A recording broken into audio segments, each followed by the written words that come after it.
Today I want to talk about the topic I was really intrigued by since the beginning of the 2022 F1 season. The rearward-facing Red Bull suspension openings. Interesting was here that this simple opening for the forward leg of the lower wishbone was pointing backwards and is sitting in the lower area directly pointing at the beam wing. The next thing was that it was much larger than it needed to be for a simple suspension opening. Of course, it could also be an opening for additionally venting hot air from the radiator package underneath. But for this, the outlet was sitting too low. Flow here will end up on the beam wing, and you don't want low energy cooling flow from the radiators on your beam wing. So it didn't really make sense, and since last year this area changed quite a lot. The wishbone is now completely sealed with the bodywork, and the former opening for the suspension arm has now nothing to do with it anymore. So that confirms our suspicion of last year that its main purpose is not really this suspension opening. Its main purpose must be to release air. So let's have a closer look underneath. Because of the large downwashing side pods, the Red Bull has a pretty long radiator package, resulting in pretty long radiator ducts. When air flows into the duct, it flows down till the end and doesn't really want to take the turn through the radiators. That results in higher pressure at the bottom.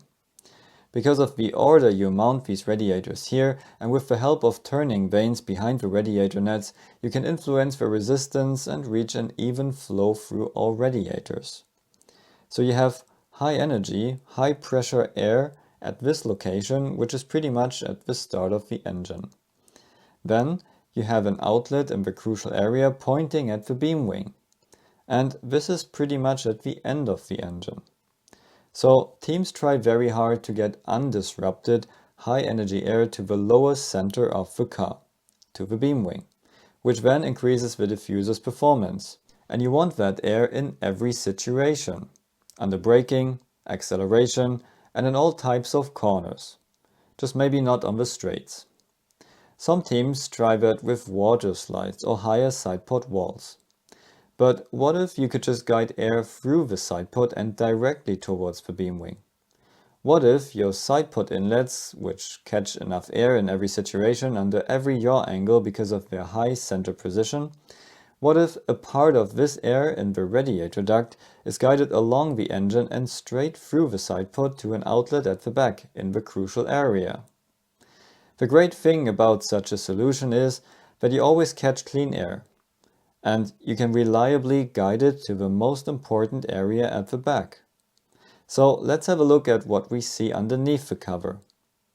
Last year we could see that in the aerodynamically shrouded area of the engine bay there was a lower flow path towards the suspension outlets and a separation wall between the lower and the upper path.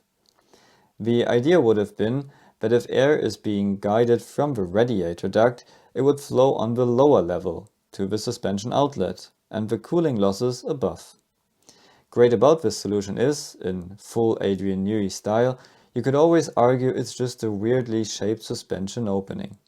And journalists can, under normal circumstances, always just take pictures of the engine bay in this front view angle, so no one could ever see what's really happening here. Now let's have a look at what the car looks like this year. You can see the long radiator package and the large radiator duct.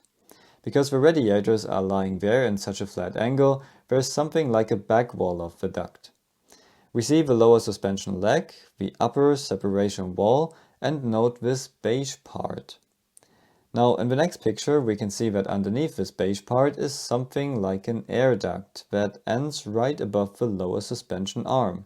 So exactly where we see the rearward facing air outlet in the bodywork. And also in another shot we can see that an air duct with the same shape ends here. What does that mean? We cannot really see where it's coming from, but it points towards the radiator duct. And we have high pressure, high energy air sitting there in every driving situation. So it could be a good idea to connect the two. And there's even more to it.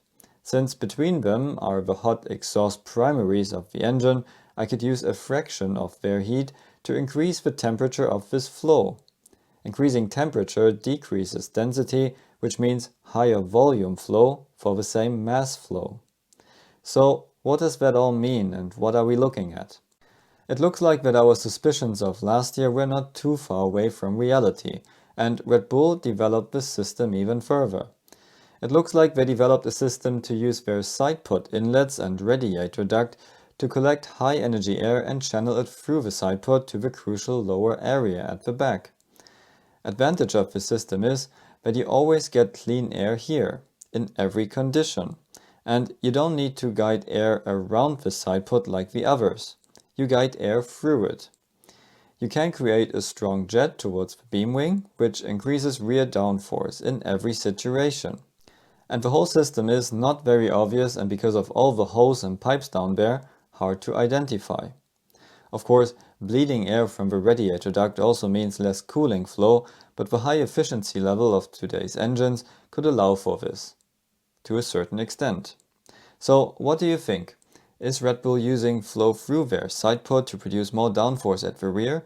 And could this be another piece of their success story? Let me know in the comments below, and if you want to learn how to design F1 cars, check out my online courses in the description below.